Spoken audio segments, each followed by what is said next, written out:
Hi, I'm Katya, And I'm Rin. and we're here at the Commonwealth Center for Holistic Herbalism in Boston, Massachusetts. And on the internet everywhere. Thanks to the power of the podcast and the YouTube and all that other good stuff. Woohoo!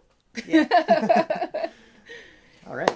Well, this week I am so excited to talk about formulating cocktail bitters. Yeah. Yeah, this is going to be some good stuff. Yeah. So this week we took a trip to New York City, where we were invited to teach a workshop on formulating cocktail bitters for our friends at the Kindred restaurant in the East Village. And we posted about that on social media, and everybody was like, oh, I wish I could go to that. And so we wanted to talk about it on the pod today. That's right. So we're going to do it. But first, just in case you need a little reminder, here's our weekly reclaimer. We are not doctors. We are herbalists and holistic health educators. The ideas discussed in this podcast do not constitute medical advice. No state or federal authority licenses herbalists in the United States. So these discussions are for educational purposes only. Everybody's body is different, so the things that we're talking about may or may not apply directly to you, but we hope that they'll give you some good information to think about and research further. And we just want to remind you that good health is your own personal responsibility. The final decision when you're considering any course of therapy, whether it's discussed on the internet or prescribed by your physician, is always yours. Yes. You have choices. Yes. And today your choices are, let's make some fancy cocktails that are herbal powered.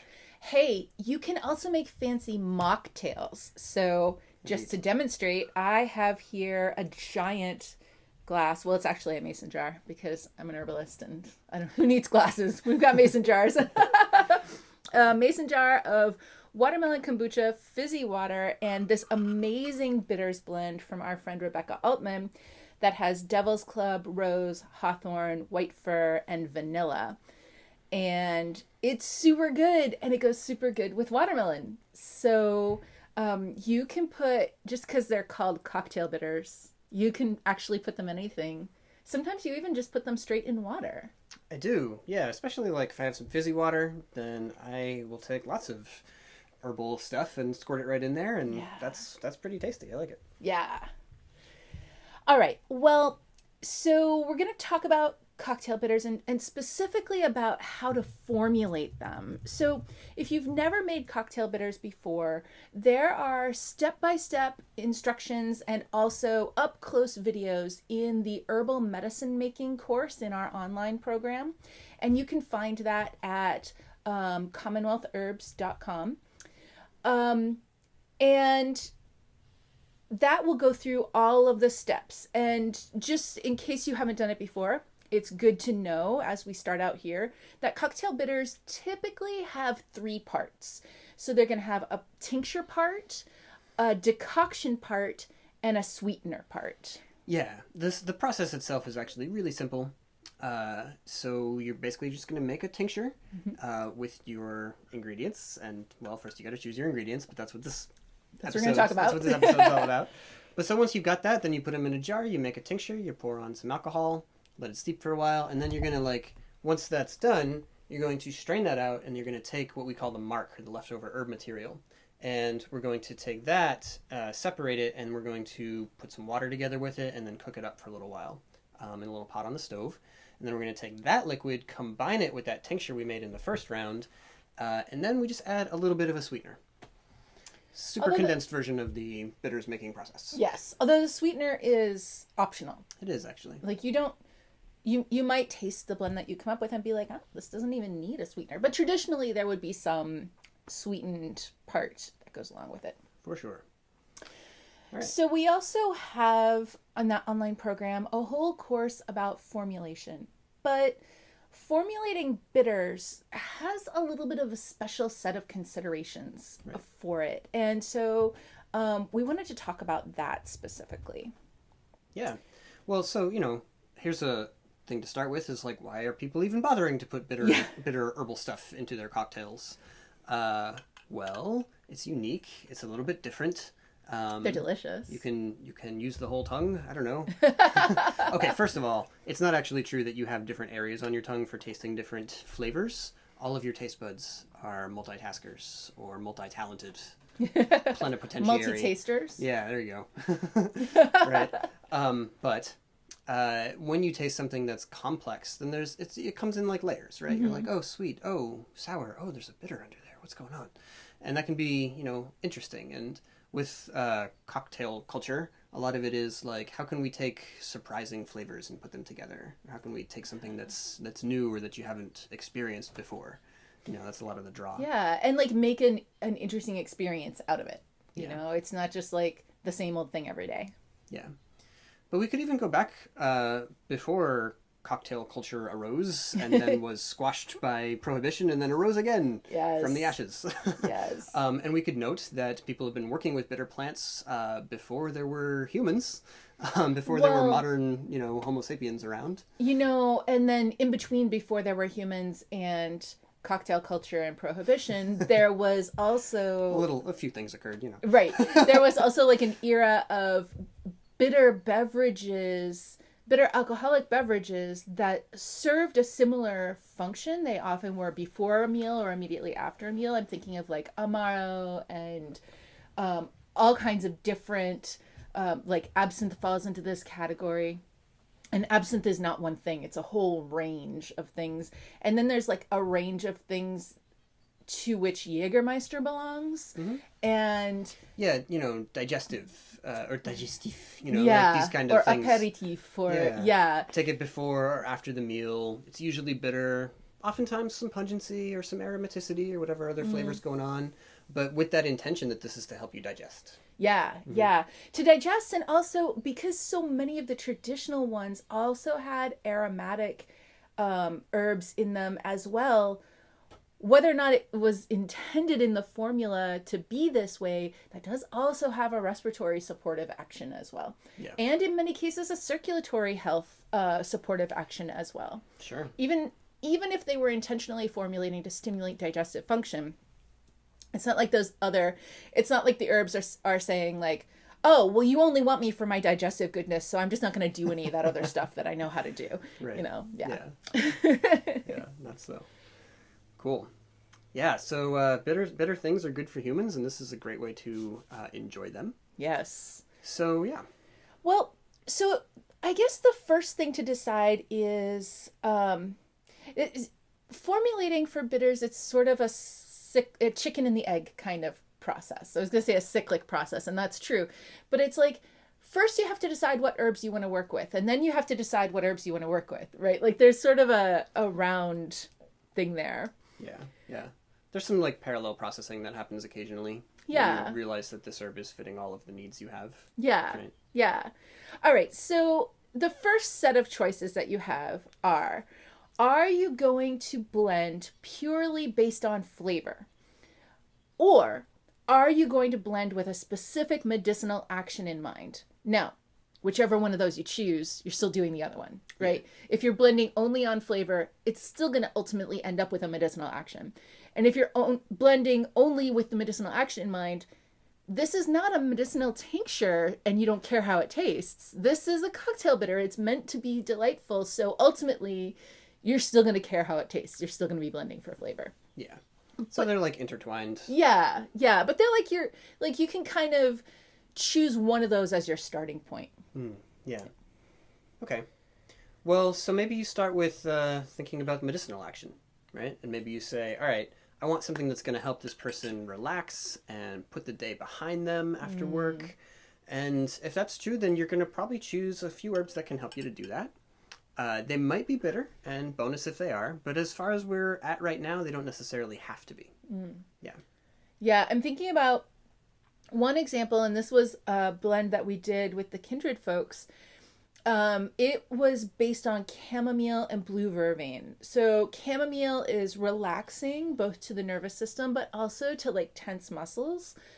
And or tense guts. Yes, and tense guts too, which, have you ever been at work and had like one of those days and like all of your guts are just... yeah, nobody can eat that way. I mean, you can put the food in your mouth, but you're not digesting it particularly well under that circumstance. No way.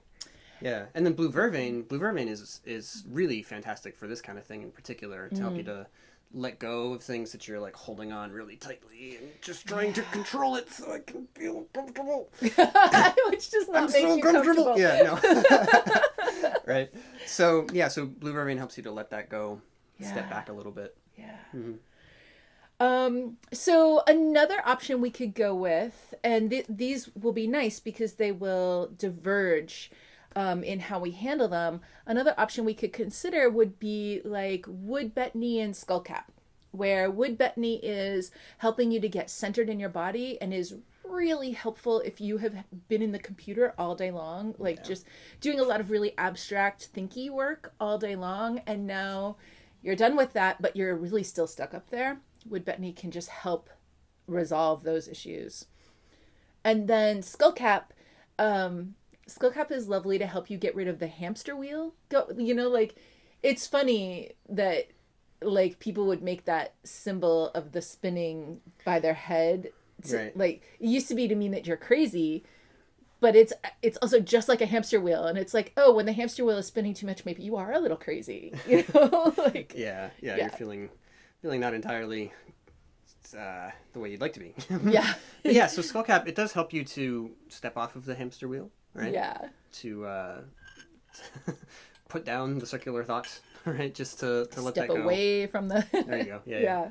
And then it also does help release some tension in your neck and your shoulders. That's a thing skullcap can do. Yeah. So whether it's chamomile and vervain or betony and skullcap, we're starting here from the idea of what is the action we're looking for, right? Mm-hmm. What are the virtues of these plants medicinally? Right. And at this point, we haven't even thought about what they taste like. We're just thinking about these are the actions that I want and the specific herbs that I would like to work with to get those actions. So now we're going to need to come up with some flavors to go around that, but we're going to do that in just a minute. Yeah. Because I want to think about the other option. Because sometimes you start off just with a flavor, like, I love mugwort. And, and like, I just want mugwort everything. And so today I want to make a mugwort cocktail bitter. And maybe you don't have any other motivation other than that. You just love the flavor of mugwort and you think that the coolest thing on the planet would be a mugwort based cocktail bitter. Presto. Yeah. That is an awesome reason to make a bitter. Absolutely, yeah. Or I made a bitters blend based on Tulsi a while back. Yeah, because it's Tulsi, right? And yeah, that's pretty fantastic. So, that was the idea, was to make it based around that flavor, and also to make sure that as we went through the formulation process, we didn't obscure the individuality of the Tulsi. Yeah, and that's like the real goal, and like formulating cocktail bitters can be a lifetime of artistic experience, right? Yeah. Because that is ultimately the goal, is how do I craft like a symphony of flavors where every flavor is contributing to the whole, but also every flavor has like a solo moment, like, yeah. Nice. You can there's like a little moment where you can hear each one of them or taste each one of them, but also like you taste them or experience them as their whole togetherness. Right. Yeah. So whichever way you start, the next thing to think about is going to be how can I achieve that symphony, right? How can I blend other flavors in there that are going to work together and just get you something really interesting. Yeah. So to get you started on that process, we want to have a little thought experiment. Yes. And this can also be an actual experiment as well. So think about a bitter flavor of something that is like gentian or artichoke leaf or blue vervain or Rin's favorite, centauri. Yeah. Now, if you have these at home, this does not have to be a thought experiment for you. You can just taste them. But if you have ever had any of these and you can't just stop everything and go taste some tinctures right now or some tea, that's okay. Just call that flavor to mind. These are very cooling bitters. In fact, actually, these are all cold bitters. Mm-hmm. They're like strongly cooling bitters. And what I mean by that is that, well, I actually do mean cooling specifically, but the way that that kind of cashes out is that the bitter flavor is very simple. It is straight, just bitter. There's not really anything else going on. There's not like other flavors happening. It is just the bitter. And that kind of bitter flavor is often hard for people. Like when they taste it, they're like, whoa, this is really bitter, because it's just bitter, and that amount of bitter can, for some people, even feel a little bit overwhelming because there's no other flavors to like compete with just the straight bitterness. Right. So it's like all bitter all the time, all over your tongue. Yeah. So imagine that, or experience that, and then contrast it with the flavor of something like angelica root or elecampane or calamus, where these are all what we'd consider to be warming bitters. So they have that fundamental bitterness to them, and if that was the only flavor they had, then the experience would be one that's like cooling in nature. But they have other constituents present, and so they bring in some pungency and some heat and some blood movement and activation, and so those together in the same plant here are giving the taste of it much more complexity and some depth. And this is even before you start to blend it with other things. Yeah. Now, if those are herbs that you're not familiar with, and it's sort of hard for you to imagine, then another way that you could think of it is, imagine if you had a bitter flavor that was just straight up bitter, and then you added ginger to it, or you added hot peppers like cayenne to it. Now you would have hot plus bitter, and it's a different experience. Yes. Yeah, or another example, I guess, could be, if you take, say, you can do this with rosemary. If you take rosemary and you steep it for a really long time, then the bitter becomes more obvious. Sage will do that too. Yeah. It was always there, but it's just that if you do a short steep, not as much of the bitterness is going to come out into your tea or whatever. You can actually detect this with like a tincture as well. So like if you take a short hot infusion of sage or rosemary and compare that to a tincture of the same plant, the tincture, it's got those aromatics. They're like rising up, but there is something that stays and remains there, and it has that bitter note to it. Yeah. So, yeah, a lot of plants will have some of that complexity, but the way that you prepare them or the way you work with them can really shape what is brought forward. Yeah. Right. All right. So going back to the examples that we started with, right, we were talking about a couple of different base blends, right? One starting with chamomile and blue vervain. So let's walk back to that and think about it a little more. Well, so if we start with chamomile, that is a plant that you are likely familiar with. It has a lovely floral flavor, but it also has really quite a bit of bitter to it. So you may not have tasted the bitter in chamomile because maybe you've only ever had chamomile tea that is just like steeped for a couple of minutes and it's sort of yellow, and you drink it and it just tastes like the flowers and it's lovely and wonderful. But if you let that steep really strong, so if you're making it from tea bags, put in like more than one tea bag and then let it steep for like 30 minutes until it turns tea color, until it's like dark brown. Yeah. And now you taste it. It's still chamomile and the flowers are still there, but now there is also a pretty significant bitter factor. And chamomile is also just a smidge on the warm side, which also, like, you don't taste it so much like you would with ginger, which is really, really on the warm side. But it is enough to kind of add a little complexity. So you have the flowery taste, but you also have this bitter taste, and then you also have like not a little heat to go along with it, but just a smidge of warmth to go along with it. Yeah, like, a little movement. Just a little cuddle, Yeah. There you go. It's not like a whole electric blanket. Right. It's just like a little cuddle. Yeah, a mouse that you put in your pocket. Nice little warm. Just next to your heart. Yeah. Yeah. No, totally. Yeah.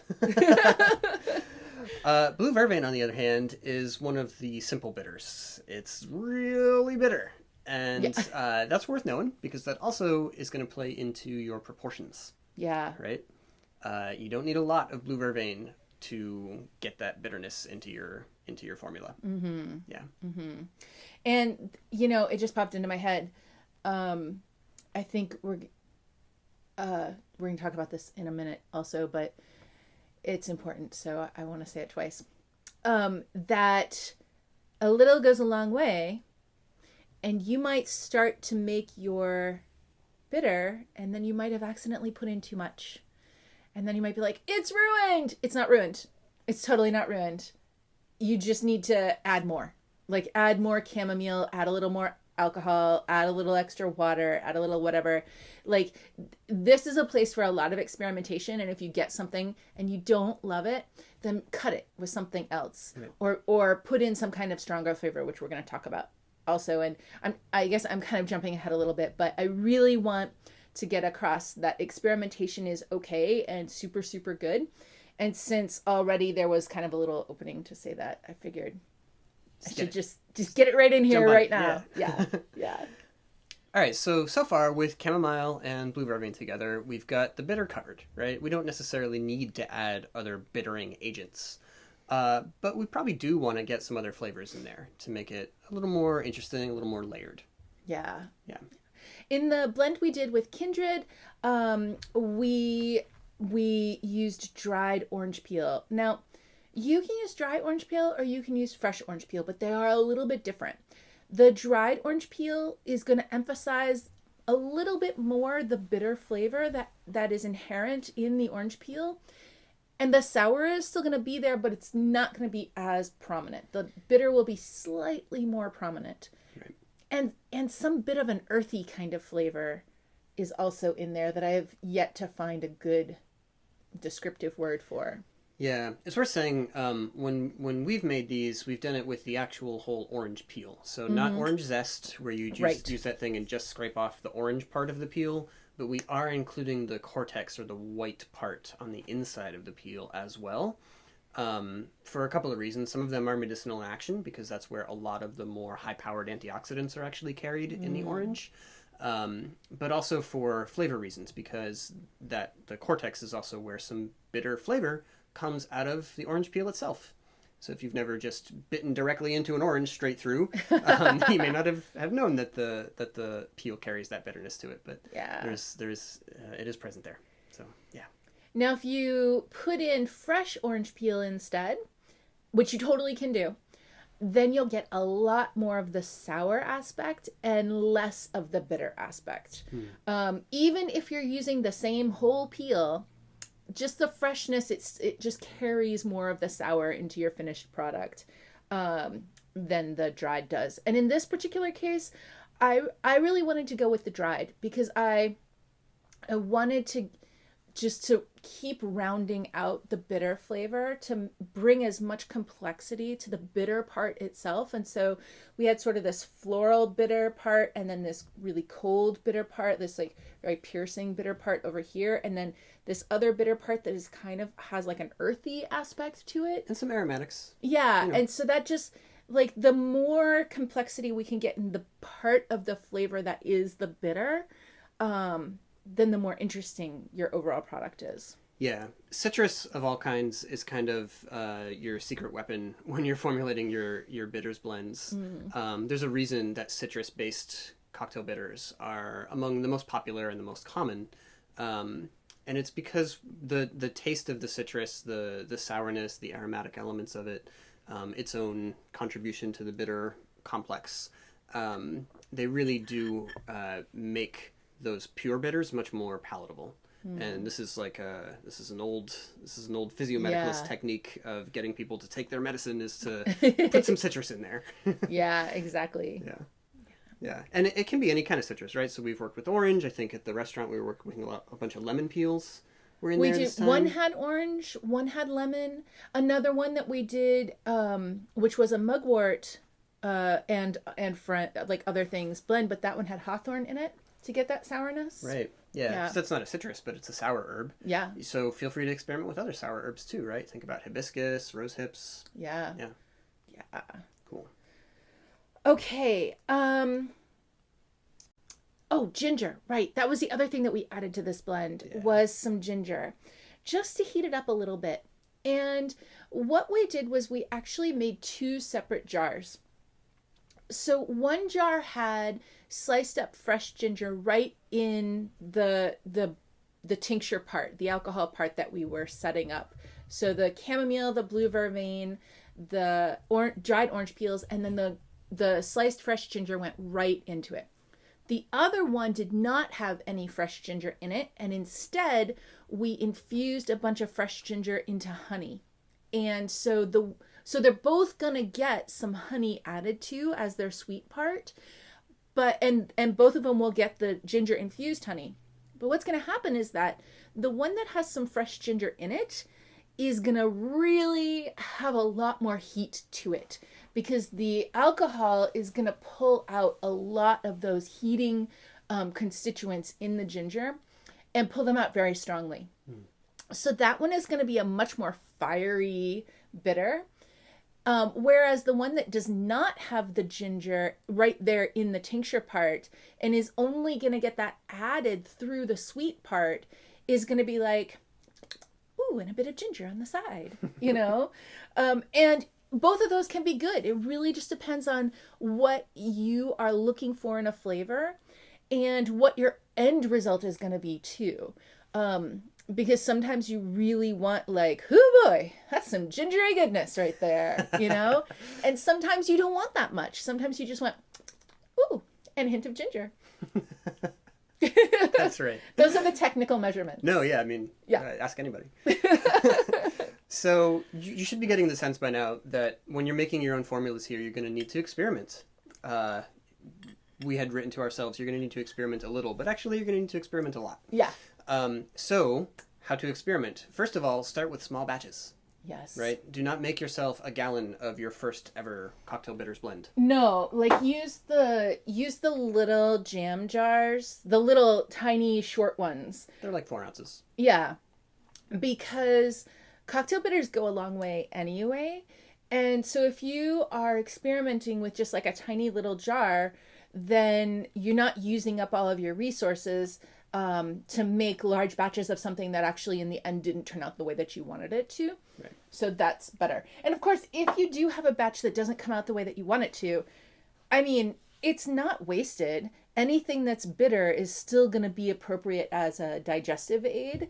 So maybe in the end, you don't end up putting it into a fancy cocktail. Maybe you just use it. Maybe you just take it as a digestive bitter right before a meal, just as if it's a regular tincture.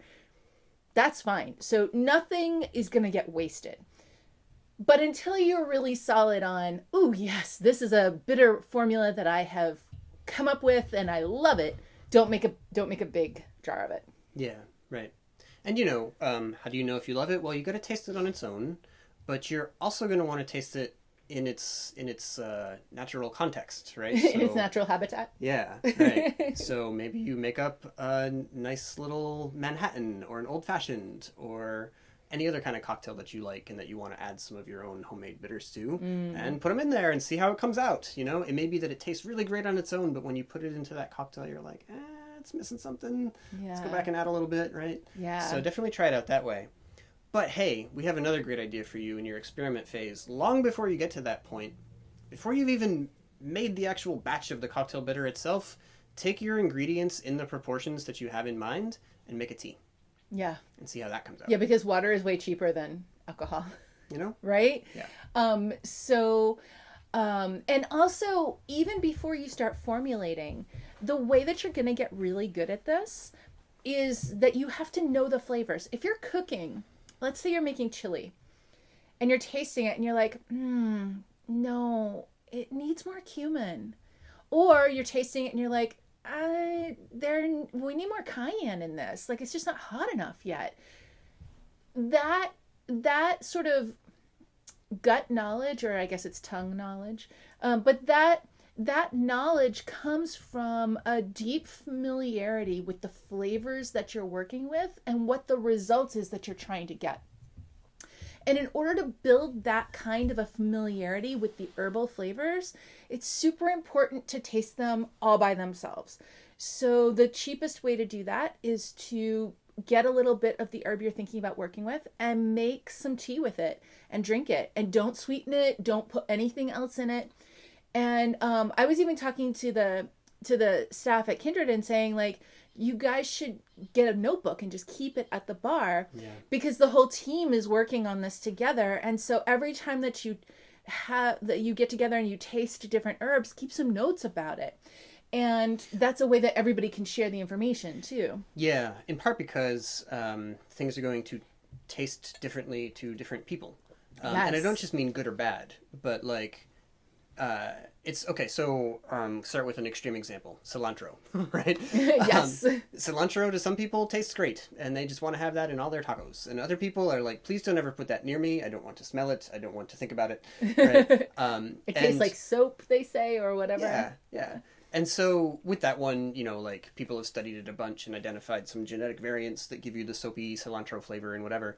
But like we said, that's an extreme example, and this is true for lots and lots of things, that an herb or a combination of herbs is going to taste differently to one person than another. And so you want to offer your concoction to several different humans and see how they like it. Mm-hmm. Yeah.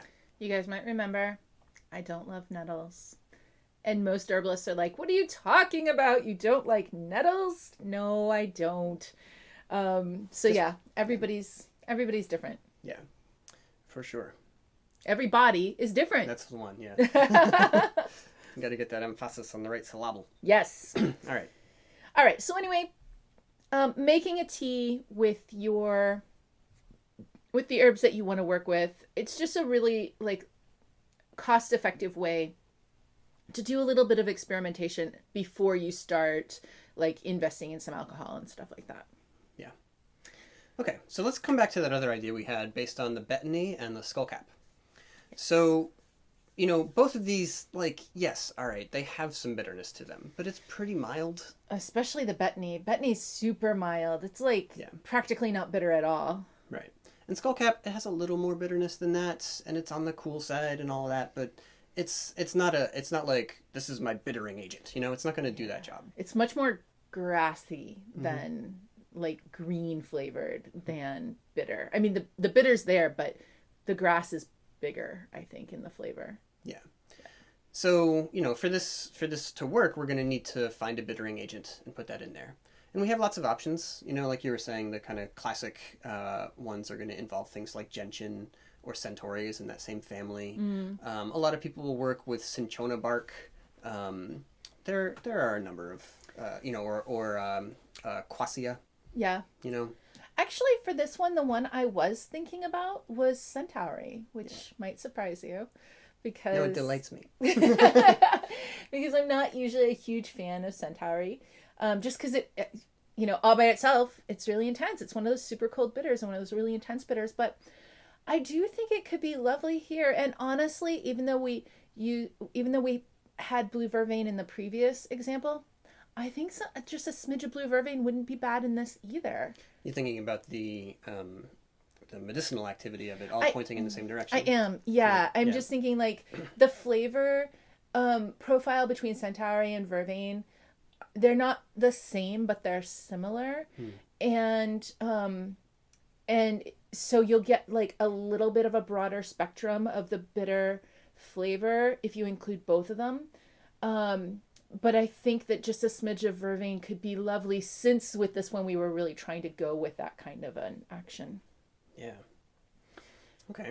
And I have a sour idea too. Yeah, what's that? Yeah, can you guess? No. Tell me what it is. I was going to go with hawthorn, actually. Because, thinking about this, and we're thinking about somebody who's had a hard day at work or who's feeling a lot of stress. And a lot of times that's something that's maybe heavy on the heart. Plus, if you are feeling stressed out or you've been sitting at your desk for a long time, neither one of those things is great for your circulatory system. So we do get a little bonus cardiovascular aspect. It's going to be little, but whatever. It's still good.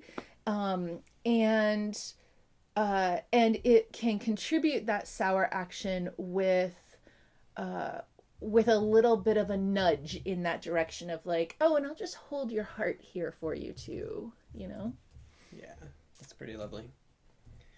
I'm wondering if we should get something aromatic into the mixture as well. I think so, because so far we've got like some bland grass flavor, and we've got some really cold bitter flavor, and like a little sour. So this is not delicious yet. Yeah.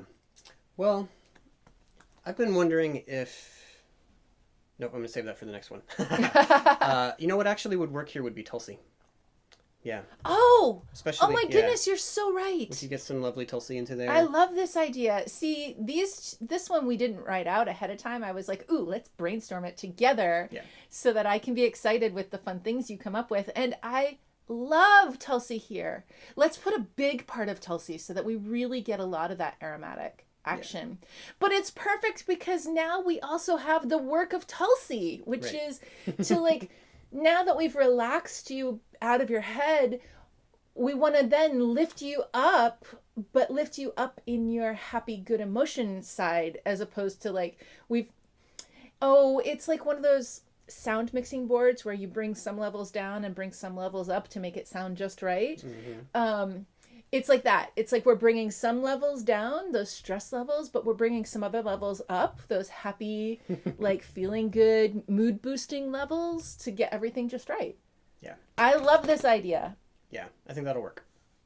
Cool. Okay, so now we've got an ingredients list, and remember, we're going to experiment. But some guidelines, start with for this blend, we're probably going to want equal sized parts of the betony, the skullcap, lesser sized parts of the centauri and vervain. Like maybe a half part of centauri and a half part of vervain, maybe? Yeah, that should be enough to really get the bitter in, but not too much so that it's overwhelming.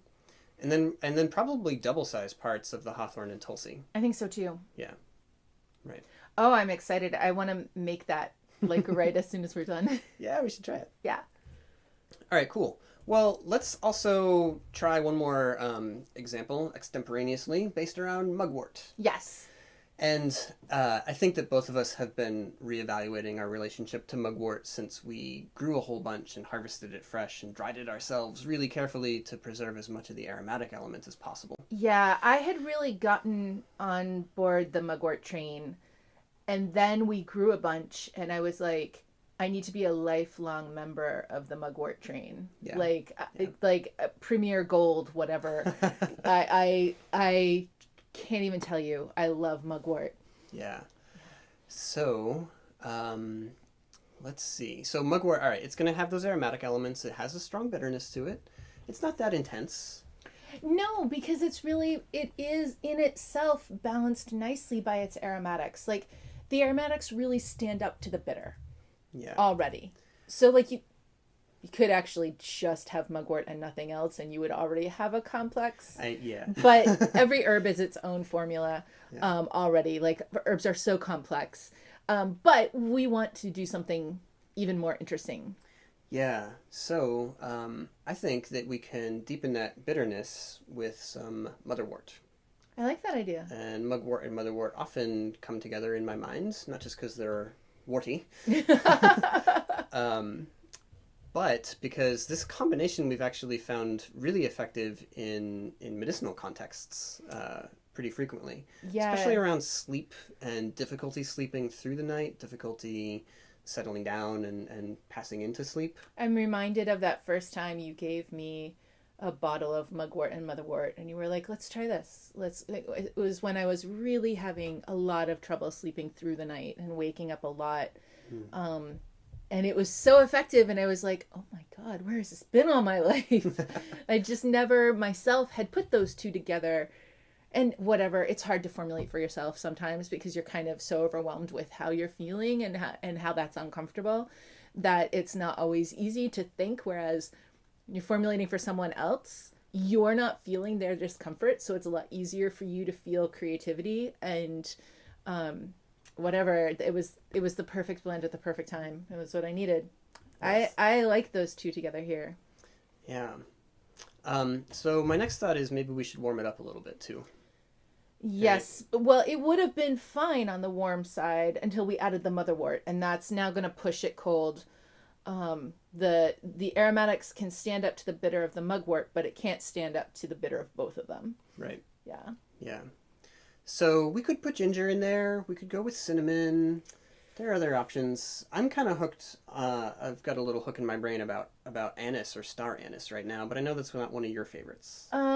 It's not, but you know what? You put a bunch of star anise in one of the blends we did at Kindred this week, and when I tasted that, I did really like it.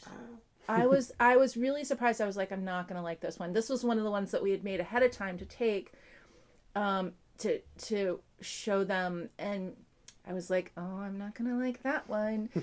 But I really did actually like it. So I think that's worth trying. And you know what else? Why don't we put some cardamom in with it? There you go. Because cardamom, like, if you're a person who you're not entirely certain about the anise flavor, cardamom together with anise does really, like, push it into the nice part of anise. Yeah. You know? Yeah. Even more so if you get a little fennel in there too. I think.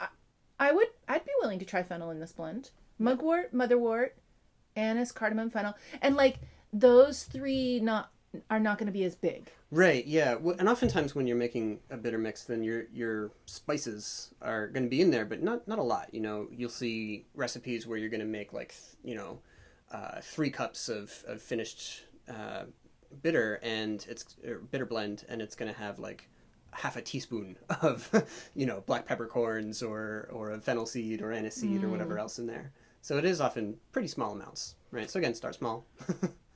Okay, so I was thinking, well, boy, maybe this needs some orange peel. And then I was thinking, oh, how about not citrus? And when I'm looking for something in that citrus place, but I am like, no, I'm not putting citrus in another thing, which I have to do on principle sometimes because I really like citrus.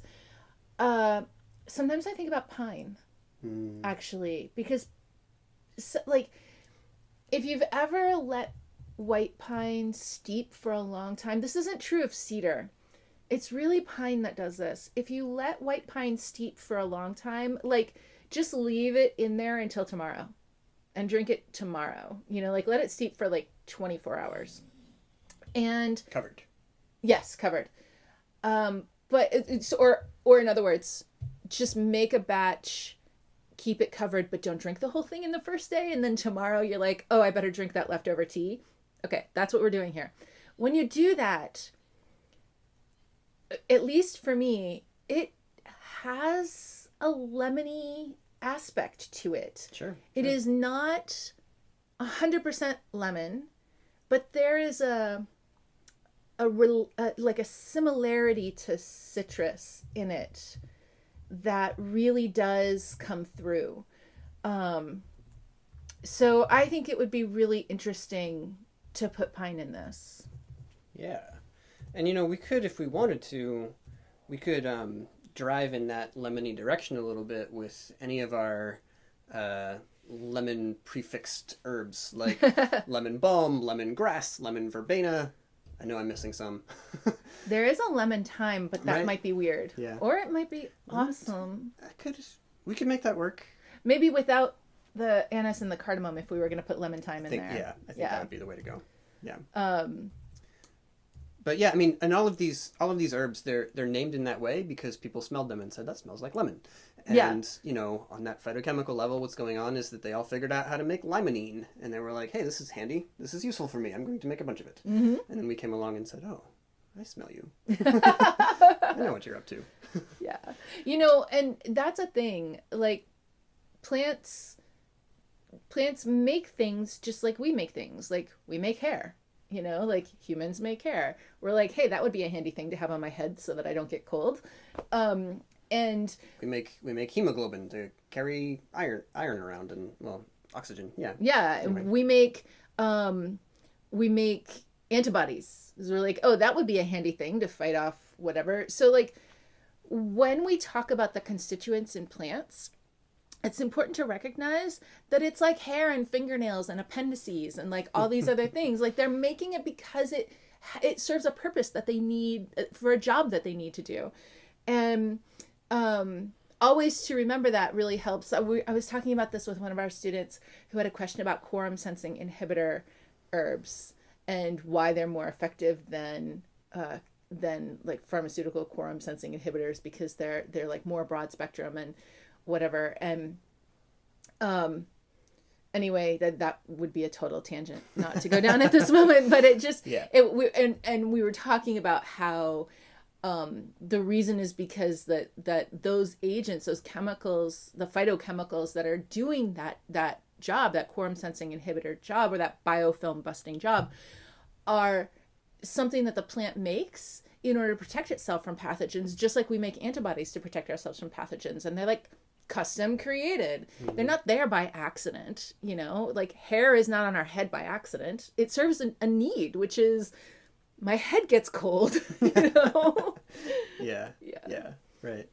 Cool. All right. Well, so to sum up here, what we're seeing is that we need to have some kind of bitter that's strong enough to make an impression, even though we're going to add just a tiny amount to an actual cocktail. When you work with cocktail bitters, you are often, putting them into the cocktail itself by the dash, or the squirt if you're using a dropper top.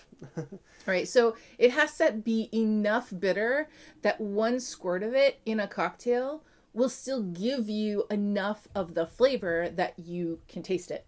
Yeah. And so to that, then we're going to add something interesting. And that might be something warm or spicy or aromatic or sour or, whatever seems like it goes. Yeah. Yeah.